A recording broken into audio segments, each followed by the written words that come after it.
Good morning, everybody. Talking with Topher here, episode 8. Very excited. Please remember to subscribe, turn on those alarms so that you know when I'm putting up another podcast. And I appreciate everybody who has already subscribed and who listens. Thank you so much. So right now, one of the most exciting things that I have to talk about is a lot of change. There's a lot of change. It's exciting and terrifying all at the same time. One of the things that are changing is New Hampshire Vape Gallery, that is, we will be going to full hours. I've been doing 12 to 6. We've been open 7 days a week. I've been working 5 of them. But we're going to be going back to regular hours, so we'll be 10:30 in the morning till 8 p.m. And I know this sounds like an ad, but it's not. It's just something that's really exciting for me because it's giving us back some type of normalcy during this pandemic times. And it's just so exciting to finally open the doors, let people in.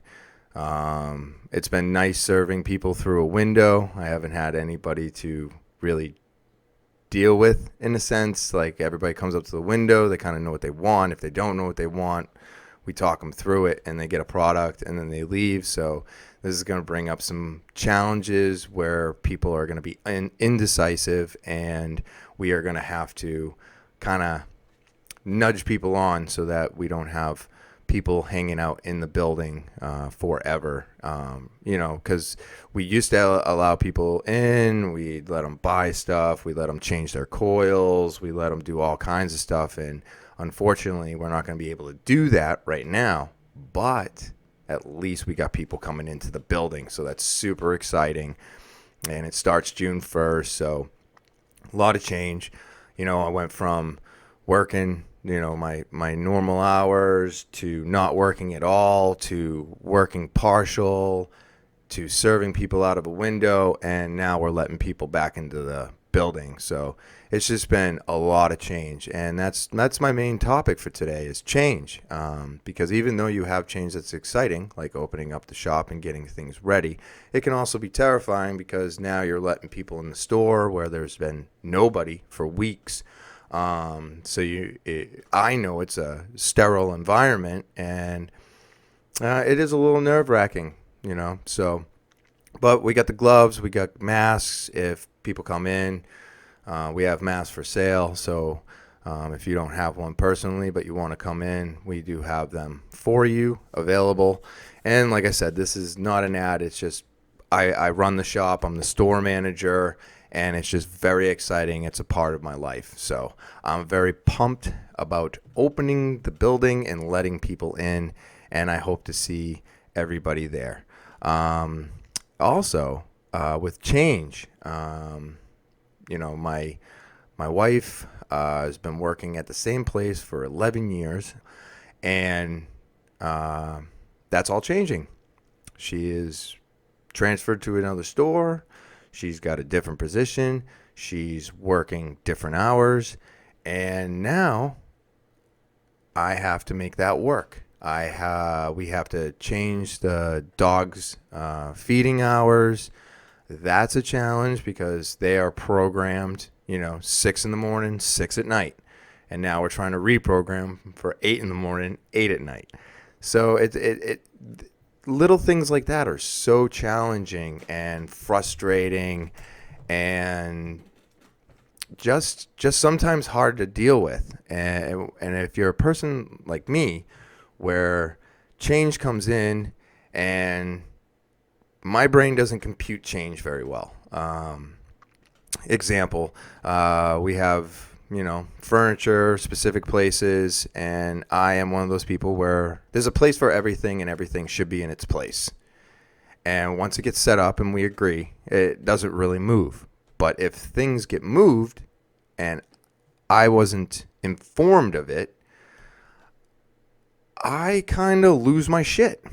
I freak out. I can't handle the change of the room. I can't take the placement of the furniture because my brain for some reason can't process that change. And like I freak out and I try not to.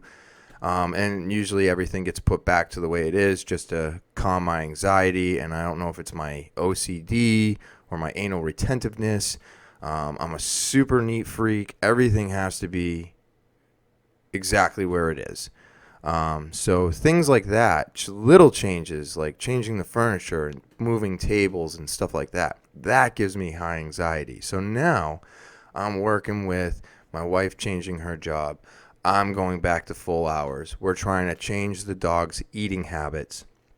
We are trying to figure out what days we're going to be able to see each other. And, my nighttime was always where I would listen to my podcasts and work on things because she would be in bed by 8 and I stay up till midnight. It's just what I do. I don't go to bed till midnight. I'm up at 6. It's pretty normal for me. And now that's all changing. She doesn't go in till 11. So now she's home when I'm home in the morning. And then at night, she's not getting home until 9. So now my nighttime routine has changed. So I'm dealing with all of this, and it's hard because I keep, talking to myself and telling myself that, this is what we're going to do. This is how the change is going to be. And let's just get through it. And the other part of my brain goes, I don't want to change. This is too difficult.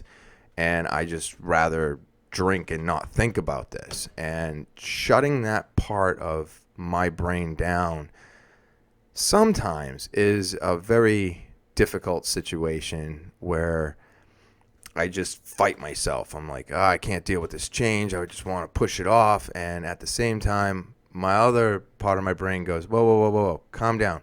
We've dealt with much worse than this.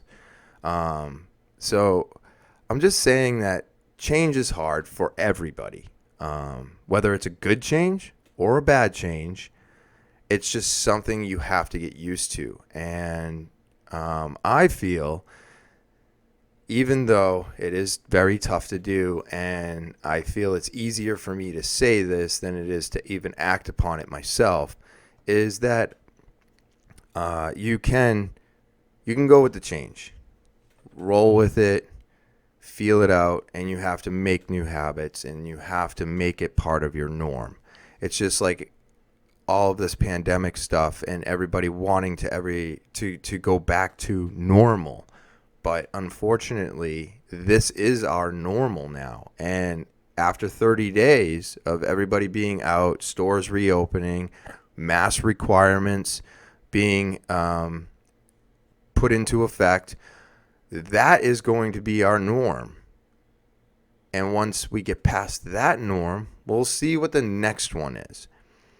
And I'm just looking at this as an opportunity for me to grow, because the problem I have is change. I have a problem with it. It's not easy for me, and I just need to work those bugs out. And instead of drinking, I deal with the problem, because what I would do is I would drink I would just drink. That was my poison. So I would drink, and then I wouldn't have to think about whatever was going on for those couple hours. And then after that, I'd have to start thinking about it again, which would make me want to drink. So now, instead of thinking about the problem or the change and going to my old ways, I now do other things. I'll go for my run so I can clear my head. I will do some projects around the house just so I'm not thinking about that one particular thing anymore. I try to get my brain away from that so that it helps me kind of clarify what I've been thinking about. I'm one of those people where I guess it's ADD. I don't know. But if I'm in the middle of a project, I can only do that project for probably about an hour. And then I'll have another little project. And then I'll start that one. Because if I get into a bind with the first one, I move on to the second project. And if I can complete that project, now I feel better. I've calmed down, and now I can go back to the original project and finish it up, because now I have a different way of looking at it, because I've cleared my mind. I've eased my anxiety by doing another project that was easier to, I don't know, I guess kind of give me some confidence that I can get the first project done.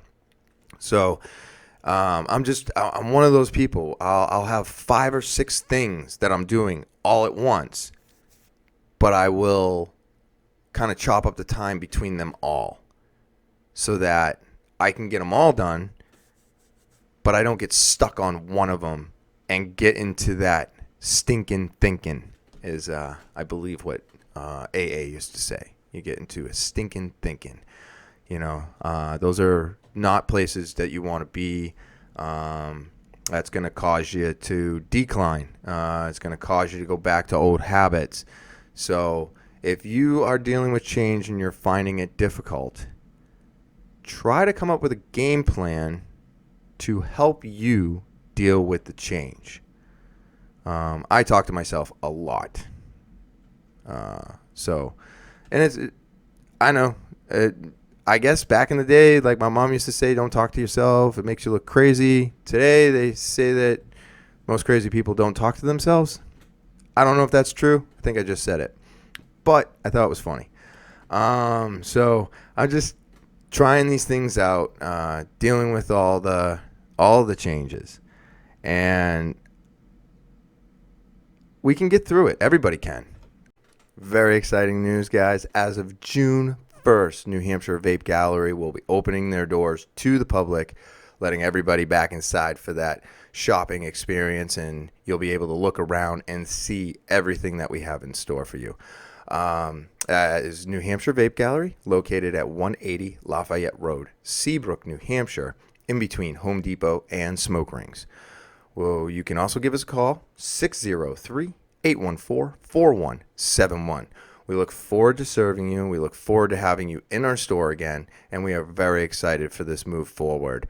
It's been a long, bumpy road during this pandemic, but we have taken the time to put up plastic shields and get the store up to inventory. We've got your hide bars. See that right there? I've got all these things. I got all the flavors. I got all the styles. We got the hide colors. We got the hides. We got the hide pluses. I've got rise bars. We got wonderful flavors in the rise bars. I've got puff bars, Escobars. I've got all the bars. We got them all. I've got over 150 different flavors to choose from right now. I am very excited about this. I hope to see you guys there. And remember, this is New Hampshire Vape Gallery, located at 180 Lafayette Road, Seabrook, New Hampshire, in between Home Depot and Smoke Rings. And please always feel free to give us a call at 603-814-4171. So on another note, dealing with change, I have a really, really bad nostril problem here, and I can't breathe. I think I mentioned it one or twice when I was running. I wouldn't be able to breathe in the rain. My nose closes up. When I'm getting crushed in jiu-jitsu, I become a mouth breather, and I lose my stamina. And so I finally called my doctor, and I am getting an appointment to have my nose and mouth looked at. And I am just so excited about this. I've been dealing with this broken nose since like 98, and I am just very excited to see what the doctors are going to be able to do to hopefully open up my nose. So I am just so excited about this. We'll see if insurance covers it. That's always the biggest question, right? I mean, what are you going to do? I got to be able to breathe, so I'm pretty sure it falls under insurance. So I'm very excited about that. And, these are, like I've been talking about, change is something that happens continuously. There's no stopping it. We are constantly changing. We are constantly evolving, and I'm hoping a lot of us are getting better at whatever you're doing. You just keep doing it, digging in, and getting it done. And that change is going to become easier and easier as time goes on.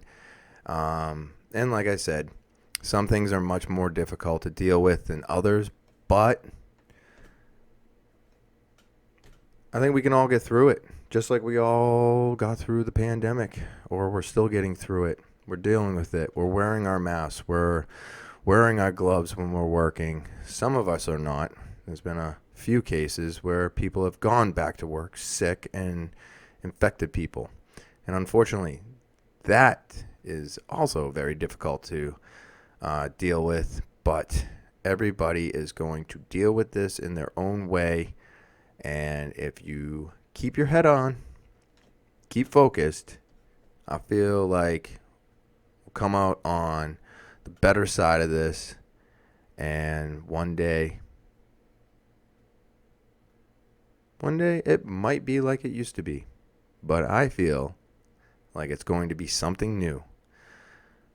When? I don't know. But I feel like we're going in a new direction, and I think we're going to see a lot of changes after this pandemic. Talking with Topher here. I want to tell you about naturalbossnh.com. This company has one of the best hand sanitizers I've used so far. This pandemic has made it so that whenever you go shopping now, you have to get back in your car and make sure your hands are sanitized after touching anything in the stores and before you start touching your steering wheel. And if you are like me, when you try hand sanitizer and then you go to use your steering wheel, it's all sticky, your hand doesn't slide on the wheel, your movement becomes a little jerky. And I have noticed with this Natural Boss hand sanitizer that my hands stay nice and smooth. I have no problem steering my steering wheel. And since I have to go shopping, I need something to clean my hands. And I definitely don't want my hands sticking to my steering wheel. So, again, naturalbossnh.com. That's naturalbossnh.com. And this hand sanitizer will be available shortly, and it's going for the cost of $5. Super exciting, great product. Check it out. Sign up at naturalboss.com. Sign up for the newsletter so that you can know as soon as this stuff is available. Like I said, great product. Check them out. naturalbossnh.com. This is a little bit of a short story, but it's probably one of the biggest changes in my life is when I finally got off alcohol. I was driving for a company that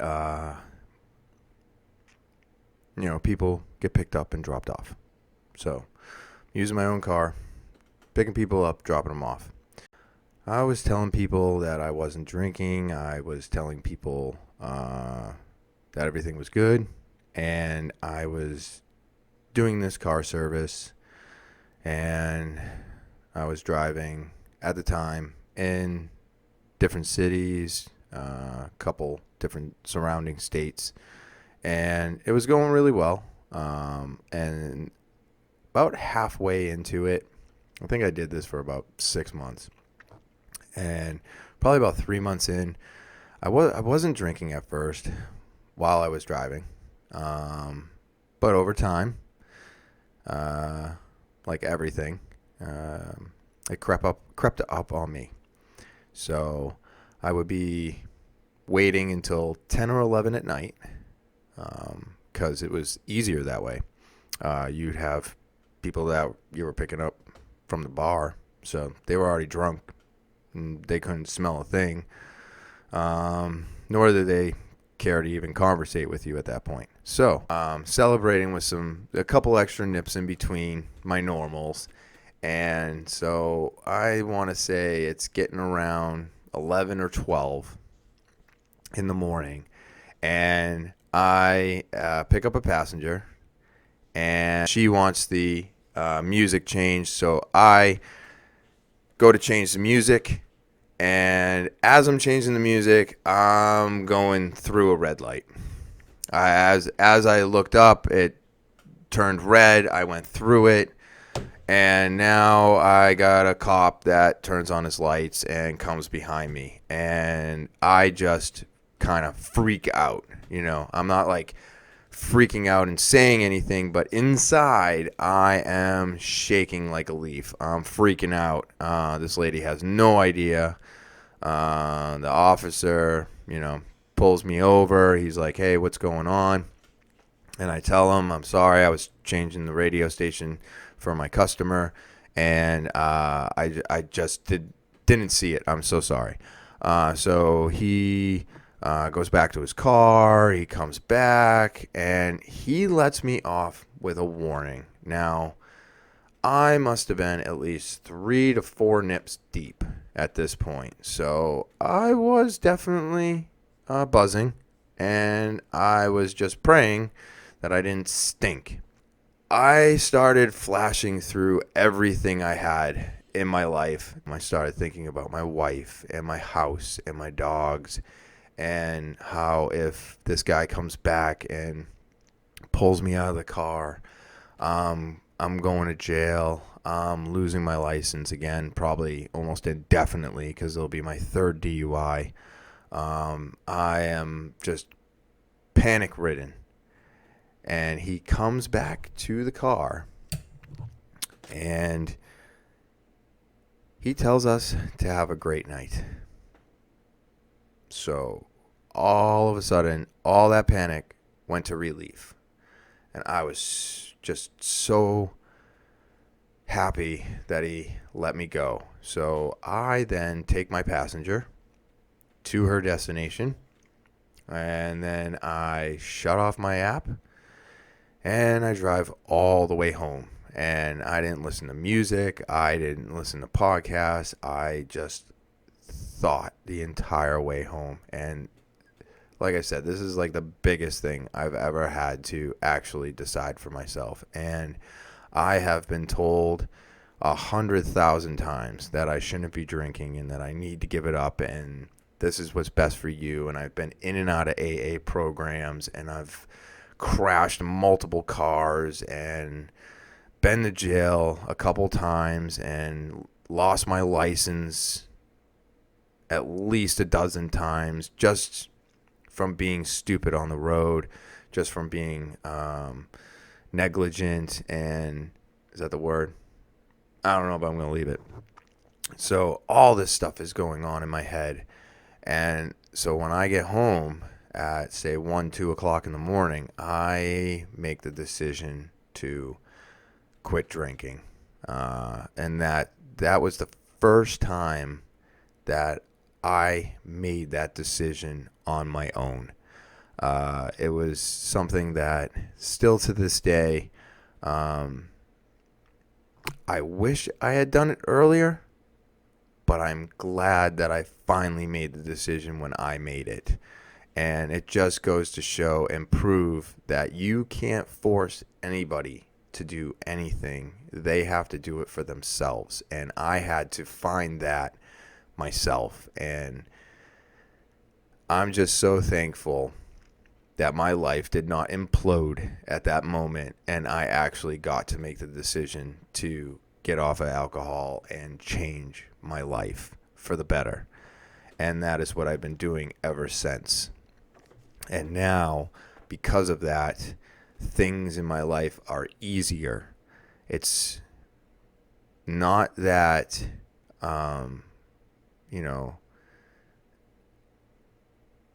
things are not easy for everyone.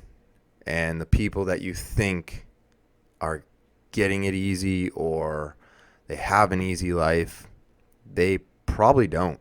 They're probably overworked, not enough sleep. There's all kinds of stuff. We all have problems.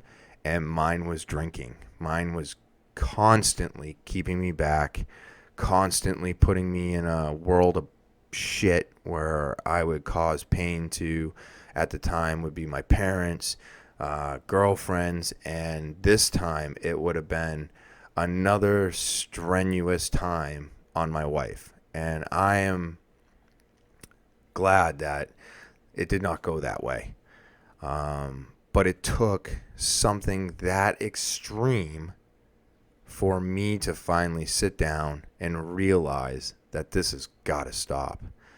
And I know we all don't get those moments. I never get those moments. And I will be very honest with you. Nothing ever goes the way I want it to 90% of the time. Something always sideswipes me, or a project, there's more involved in it and it takes longer, or you fix up the car and then something else breaks, and it's just a continuous world of crap, and it's hard to deal with, and it makes you want to forget about it.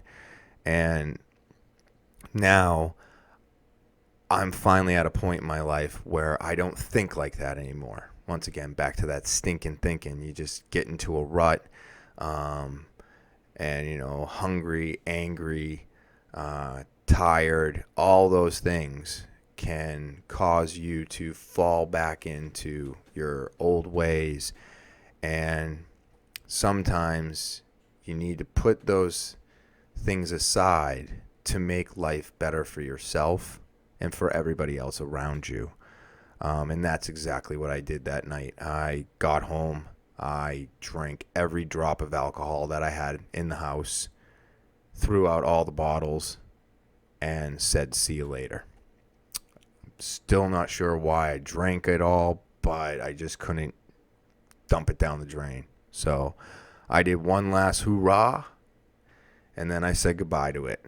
And that was September 15th, 2016. So yeah, it's one of those things where I realized that you really can't tell anybody to stop doing anything. You can try to help, you can give them advice, you can try to point them in the right direction, but if that person does not want to do it for themselves, then they're not going to change. People are just not going to change for you. And that is something that took me a very long time to figure out. I was drinking probably when I was 14, 15. I found out about, no, actually it would have been younger than that. My dad used to have me get him beers and stuff. That was a normal thing back in the day. So I'm not exactly sure how young I was, but I know that I fully started enjoying alcohol around 14, 15. And then I gave it up when I was 37. Yeah, 37, 36. So that's a long time to be in the dark and keep yourself there. So my only advice to everybody trying to help anybody who has a problem, you can try to help them and you can try to lead them in the right way, but you cannot force them to do what you want them to do. It will or will not happen on its own by that person's choice. And that's what that's what happened to me in this situation. I finally realized that everything that I was doing needed to stop before I imploded my life once more. And like I said, it was one of the best things I ever chose to do. I now have a much clearer look on things. I have better days. And it's all because I got rid of the poison that was keeping me back, wasn't allowing me to move forward, and was keeping me in the dark. So it's not easy for the person addicted, and it's not easy for the person dealing with the person that's addicted. So just keep that in mind. Change is tough. Life is tough. But if you just keep your head up, stay strong, I truthfully believe that eventually you'll come out on the other side a better person. It's not an easy road. It's definitely hard. It definitely has its challenges, but I just have faith that if anybody puts their mind to something, you can accomplish it. And I just hope everybody out there is getting somewhat of some normalcy back to their lives. And I hope everybody has a wonderful day. Please remember, subscribe, turn on the alarms, and I hope you have a great day. This has been Talking with Topher. Talk to you later.